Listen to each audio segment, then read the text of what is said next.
Next is respiration. So it is a process by which food is burned in the cells of the body with the help of oxygen to release energy. So it takes place in the mitochondria of the cells. ఇప్పుడు digestive form of the food అంతా blood stream లో కలిసి ఎక్కడికి వెళ్ళింది, cells లోకి వెళ్ళింది కదా. మరి సెల్స్ లో ఆ ఫుడ్ ఏమవ్వాలి, బర్నింగ్ కావాలి. అంటే బర్న్ అవ్వాలి అంటే ఆక్సిజన్ కావాలి. ఆక్సిజన్ ఎక్కడ నుండి వస్తుంది? మనం రెస్పిరేషన్ ప్రాసెస్లో మనం ఫస్ట్ ఇన్హేల్ చేసేటప్పుడు ఎయిర్ వెళ్తుంది కదా, అందులో నుంచి ఆక్సిజన్ సెల్స్లోకి క్యారీ చేయబడుతుంది. ఎవరు తీసుకెళ్తారు? బ్లడ్ తీసుకెళ్తారు. అంటే blood oxygen and digestive form of food రెండింటిని ఎక్కడికి క్యారీ చేస్తుంది? సెల్స్లోకి క్యారీ చేస్తుంది. సెల్స్లో ఏముంటుంది? సెల్స్లో మైటోకాండ్రియా ఉంటుంది. So where that burning reaction takes place. The food burned in the presence of oxygen and release the energy. This energy we called as adenosine diphosphate. Adenosine triphosphate. The energy released during the respiration is used to make the ATP. So that is adenosine triphosphate. So which is made from the ADP molecules. ADP means adenosine diphosphate. Triphosphate, diphosphate, and inorganic substance. అంటే ఈ energy అంతా ఏ form లో release అవుతుందంటే ADP form లో release అవుతుంది, adenosine diphosphate. ఈ ఏడిపికి ఇంకొక phosphate unit కలిస్తే, సో ఇక్కడ ఆల్రెడీ డైఫాస్ఫేట్లు ఉన్నాయి, సో ఇంకొక ఫాస్ఫేట్ యూనిట్ కలిస్తే టోటల్ ఎన్ని అవుతాయి? ట్రైఫాస్ఫేట్స్ అవుతాయి, ఏటీపీ. ఓకే, సో ఇప్పుడు ఈ ఎనర్జీ అనేది సెల్స్ లో ఏ ఫామ్ లో స్టోర్ అయి ఉంటుంది అంటే ఏటీపీ ఫామ్ లో స్టోర్ అయి ఉంటుంది. So energy is stored in the cells in the form of ATP. Whenever our cell or our body required energy, the ATP again convert into ADP and release the energy. Okay. So ATP is broken down in the presence of water to form the ADP and energy is released. మళ్ళీ ADP రావాలి అంటే water కావాలి. Okay, so అందుకే water బాగా తాగండి, energy బాగా వస్తుంది. So ATP అది ఎనర్జీగా కన్వర్ట్ అవ్వాలంటే వాటర్ ఉండాలి, right? So ATP in presence of water it converted into ADP plus energy. Is it clear everyone? Respiration అంటే ఏంటి? రెస్పిరేషన్ అనేది ఒక ప్రాసెస్, అందులో ఫుడ్ అనేది బర్న్ అవుతుంది in presence of oxygen and this reaction takes place in mitochondria. ఈ reaction ఎక్కడ జరుగుతుంది? మైటోకాండ్రియా. మైటోకాండ్రియా ఏమవుతుంది? ఫుడ్ అనేది ఆక్సిజన్ ప్రజెన్స్ లో బర్న్ అయి ఎనర్జీ రిలీజ్ చేస్తుంది. ఆ రిలీజ్ అయిన ఎనర్జీ ఏ ఫామ్ లో ఉంటుంది? ఏడీపీ, అడినోసిన్ డైఫాస్ఫేట్ ఫామ్ లో ఉంటుంది. దానికి ఇంకొక ఫాస్ఫేట్ యూనిట్ కలిస్తే ట్రైఫాస్ఫేట్. అంటే సెల్స్ లో ఎనర్జీ అంతా ఏ ఫామ్ లో స్టోర్ అయి ఉంటుంది? అడినోసిన్ ట్రైఫాస్ఫేట్ ఫామ్ లో స్టోర్ అయి ఉంటుంది. Whenever our cell or a body requires energy, then ATP dissociated into ADP in presence of water and it releases energy. అంటే ADP అండ్ ఎనర్జీగా ఎప్పుడు మారుతుందంటే in presence of water. So ADP energy stored in the cells in the form of ATP molecule. When the cell needs energy, this ATP is broken down in the presence of water to form ADP and energy is released. అంటే last ఒక reaction రాస్తాము. ATP అనేది energy currency units అంటాం వాటిని. అది water presence లో split అయినప్పుడు adenosine diphosphate వస్తుంది, మళ్ళీ దాంతోపాటు ఎనర్జీ కూడా వస్తుంది. ఈ ఎనర్జీని సెల్ అనేది యూజ్ చేసుకుంటుంది. Is it clear everyone? Yes. Types of respiration, mainly we have the two types of respiration, aerobic respiration and anaerobic respiration. Aerobic respiration అంటే ఏంటంటే in presence of oxygen జరిగితే that is called as aerobic respiration. Aerobic respiration మళ్ళీ మైటోకాండ్రియాలో జరుగుతుంది. ఇంకెక్కడ జరుగుతుంది aerobic respiration? అంతే, only మైటోకాండ్రియాలోనే జరుగుతుంది. So first step aerobic అయినా ఎనారోబిక్ అయినా కామన్ స్టెప్ ఒకటి ఉంటుంది. ఏంటంటే మన final form of the food ఏ ఫామ్ లో ఉంటుంది చెప్పండి? Digestive form of the food glucose form లో ఉంటుంది. Carbohydrates are converted into glucose. అయితే ఏరోబిక్ రెస్పిరేషన్ లో ఈ గ్లూకోజ్ ఏమవుతుందంటే ఇన్ ప్రజెన్స్ ఆఫ్ ఆక్సిజన్ లో అది పైరువేట్ యాసిడ్ గా మారిపోతుంది. ఎలా? In presence of oxygen. So this reaction takes place in cytoplasm. In aerobic condition glucose converted into pyruvate in presence of oxygen. So this reaction takes place in cytoplasm. In each step, in aerobic respiration also the same steps follows. Now you see here also in anaerobic respiration you see here, observe here the second equation. Here also glucose converted into pyruvate in presence of cytoplasm. Okay.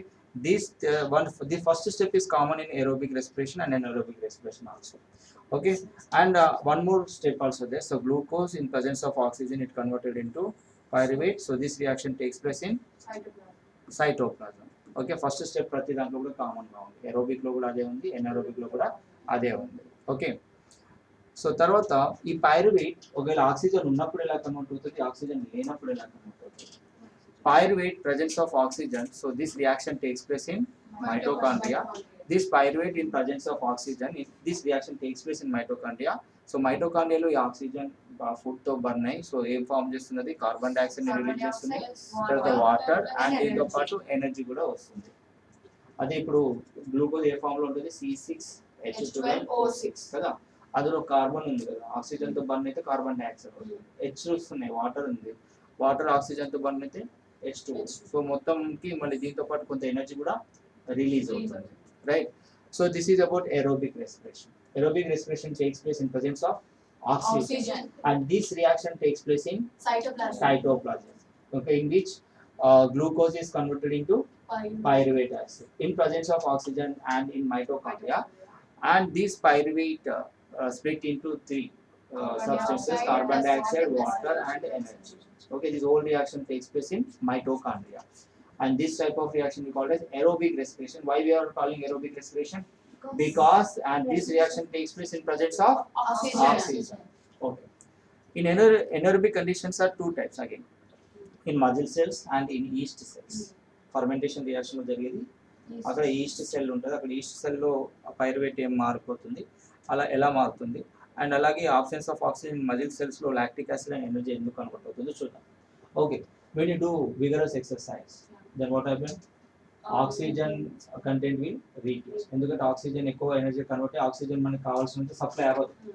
ఎక్కువ మీరు vigorous exercise చేసినా walking చేసినా మీకు cramps వస్తాయి, అంటే pain వస్తుంది, కాలు చాలా స్పీడ్ గా నడిచి చూడండి ఒకసారి, మీకు చాలా స్పీడ్ గా నడవండి, మీ లెగ్ పెయిన్ వస్తుంది. ఎందుకు వస్తుంది అంటే అప్పటికి ఉన్న ఆక్సిజన్ అంతా అయిపోయింది. ఇక ఆ సెల్స్ లో మీకు ఎనర్జీ రావాలి అంటే అక్కడ కావాల్సిన సరిపడినంత ఆక్సిజన్ లేదు. మరి ఆ కండిషన్ లో మజిల్ సెల్స్ ఏం చేస్తాయంటే ఇన్ ఆబ్సెన్స్ ఆఫ్ ఆక్సిజన్ ఈ పైరువేట్ ని ఎలా కన్వర్ట్ చేస్తాయంటే లాక్టిక్ యాసిడ్ అండ్ ఎనర్జీగా కన్వర్ట్ అవుతాయి. రిలీజ్ అయింది ఏంటి అక్కడ, యాసిడ్. యాసిడ్ వచ్చిందంటే పెయిన్ వచ్చేస్తుంది. ఇప్పుడు ఏదైనా యాంట్ స్టింగ్ కుట్టింది అనుకోండి, ఫార్మిక్ యాసిడ్ అనేది ఇంజెక్ట్ అవుతుంది. ఫార్మిక్ యాసిడ్ వల్ల కూడా మీకు బర్నింగ్ సెన్సేషన్ వస్తుంది స్కిన్ లో. అలాగే మీకు యాక్చువల్గా కార్బన్ డైఆక్సైడ్ రిలీజ్ అవ్వాల్సింది, మీకు ఏం రిలీజ్ అయింది ఇక్కడ, లాక్టిక్ యాసిడ్ రిలీజ్ అయింది మజిల్ సెల్స్ లో. లాక్టిక్ యాసిడ్ ఎప్పుడైతే వచ్చిందో అక్కడ మజిల్స్ కి పెయిన్ వచ్చేస్తుంది, క్రాంప్స్ వస్తుంది, దాన్ని మజిల్ క్రాంప్ అని అంటారు. సో అప్పుడు అలా వచ్చినప్పుడు ఏం చేయాలి, మళ్ళీ ఎక్సర్సైజ్ ఆపేయాలి, సో వాకింగ్ కూడా ఆపేయాలి. సో కంటిన్యూస్ గా చేస్తామంటే మజిల్ క్రాంప్స్ వస్తాయి. అంటే ఆ పెయిన్ తగ్గాలి అంటే కొద్దిసేపు మీరు రిలాక్స్ అయితే కావాల్సినంత ఆక్సిజన్ సప్లై అవుతుంది, అప్పుడు కొంచెం నొప్పి అనేది తగ్గుతుంది. మీరు బాగా రన్నింగ్ చేసినా కూడా ఇది వస్తుంది. అథ్లెట్స్ మీకు ఇది ఆల్రెడీ ఎక్స్పీరియన్స్ చేసే ఉంటారు ఈ పెయిన్ కదా. Now you see and in anaerobic condition in yeast cell, muscle cell లో జరిగేది ఇది. మజిల్ సెల్ ఏమవుతుంది, పైరువేట్ లాక్టిక్ యాసిడ్ అండ్ ఎనర్జీగా కన్వర్ట్ అవుతుంది. మరి ఈస్ట్ సెల్ లో ఏం జరుగుతుంది అంటే in absence of oxygen in yeast cell అంటే ఫర్మెంటేషన్ రియాక్షన్ లో మనకి ఆల్కహాల్ రిలీజ్ అవుతుంది, ethanol and carbon dioxide and energy.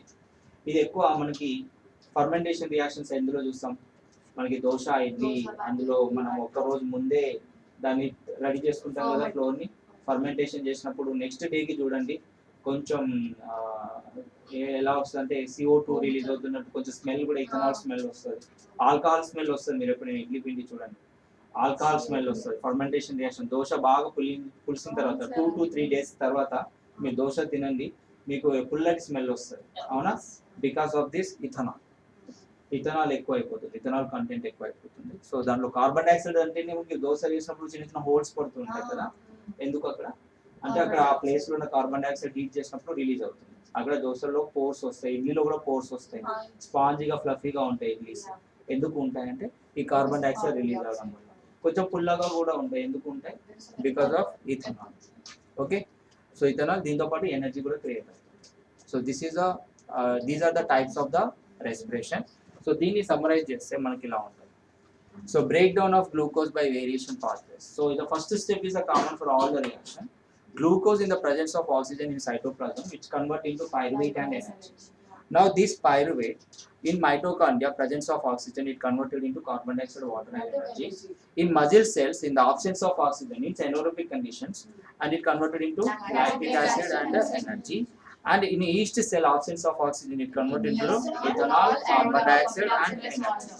Okay, these are the types of respiration. అర్థమవుతుందా? ఏరోబిక్ కండిషన్ అనేది ఎందులో జరుగుతుందంటే మైటోకాండ్రియా రియాక్షన్ లో ప్రజెన్స్ ఆఫ్ ఆక్సిజన్ లో పైరువేట్ అనేది ఎలా కన్వర్ట్ అవుతుంది? కార్బన్ డైఆక్సైడ్, వాటర్ అండ్ ఎనర్జీగా కన్వర్ట్ అవుతుంది. అవునా? కార్బన్ డైఆక్సైడ్, వాటర్ అండ్ ఎనర్జీగా కన్వర్ట్ అవుతుంది ఎప్పుడంటే ప్రజెన్స్ ఆఫ్ ఆక్సిజన్. ఈ రియాక్షన్ ఎక్కడ జరుగుతుంది? ఇన్ మైటోకాండ్రియా, సెల్స్ లో ఉన్న మైటోకాండ్రియాలో జరుగుతుంది. సో చాలా విగరస్ గా ఎక్సర్సైజ్ చేసినప్పుడు అక్కడ ఆక్సిజన్ ఉండదు, అవైలబిలిటీ ఉండదు, తగ్గిపోతుంది. అప్పుడు మజిల్ సెల్స్ ఏం చేస్తాయి? ఆ పైరువేట్ ని లాక్టిక్ యాసిడ్, ఈ యాసిడ్ వల్లనే మనకి క్రాంప్స్ వస్తున్నాయి, పెయిన్ వస్తుంది మజిల్ సెల్స్.